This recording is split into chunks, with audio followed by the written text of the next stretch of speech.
the sites, going up and down, seeing what's going to work, what's not going to work. I want to remind you that this effort is looking at this quarter on a max build scenario for the purposes of seeing what we can do on a maximum level, and Mary Beth and Sandy will go into that. But we've gone through a bunch of iterations. We've got them down to where we think we got a meat on the bones. After this, the next level is going to be, we've already talked to the landowners, just so you're aware. We've met with brokers, we've met with landowners.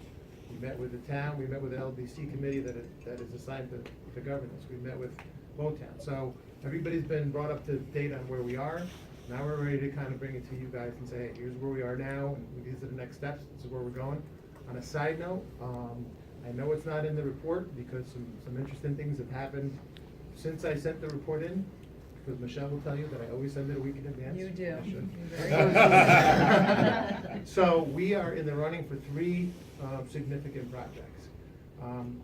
Unfortunately, I can't discuss any of them because I'm under some NDA requirements. But 2 of them are major hospitality projects, which would be reasonable considering everything else that's happening here. And one is one specifically for this quarter. A big DC project, we're in the mix on that. All 3, they're gonna be coming here in the next several weeks. They're gonna look at sites. So this is really where we wanted to be, right? We're a little early because we wanted to get this done and be ready to offer multiple sites to those folks. But nevertheless, we're gonna put our best foot forward. Supervisor Town of Liberty is here. It's one of the sites in his quarter. And so we are gonna be meeting those folks next week. And it's a big deal for us. We don't know that we are the premier site, but they're here. So the secret sauce, the mix, getting them here, we think we got that figured out now. And that just happened over the last 3 weeks. There are ESD inquiries, and so we're competing obviously with the whole Northeast and all that, like we usually do. But certainly, I think our vision and our strategic plan moving forward, it kind of proves that in a sense. These are the industries that are going to want to come here, and they're going to want to come here for if nothing else, we got some land, and it's zoned industrial commercial. And so, while it may not be the perfect site, it may not be campus flat, it may not be on I-87 or I-84, we have it. And we have commitment from the town that they're going to expedite the approval process. We've got an IDA that knows how to do deals, very quickly and efficiently. So we're in a position where we can deliver predictability and we can deliver efficiency. And I think the site selectors are going to want to hear that. We'll see. Well, I've talked enough, so without further ado, I want to introduce you to Mary Beth Bianconi. She's a partner at Delaware Engineering, consulting firm that's handling this. And Sandy Mathis, I know some of you know him. He's our economic development consultant working with Delaware Engineer, who's done this sort of thing in much more rural counties than we are. And so they bring that kind of context and expertise to this process. Thank you, Mark. And good morning, everyone. Good morning. We'll make this exciting, I promise. So, as Mark said, my name is Mary Beth Bianconi. I'm a land use planner. That's my background, but I'm a little bit different. My land use planning, rather than being so much on zoning and comprehensive plans and things, is this. This is the kind of land use planning that I do, is infrastructure and support of economic development.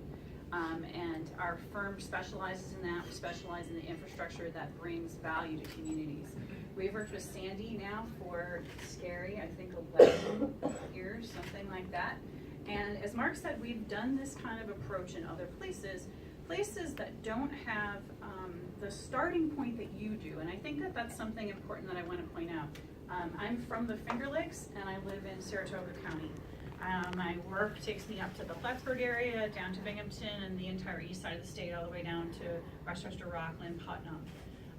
One of the things that I said to Mark a long time ago, and he always interrupts me and makes me say it, so I'm just going to go ahead and do it, is this corridor is interesting to me.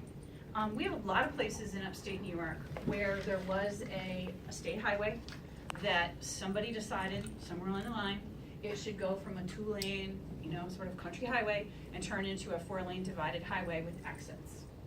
This is common in New York State.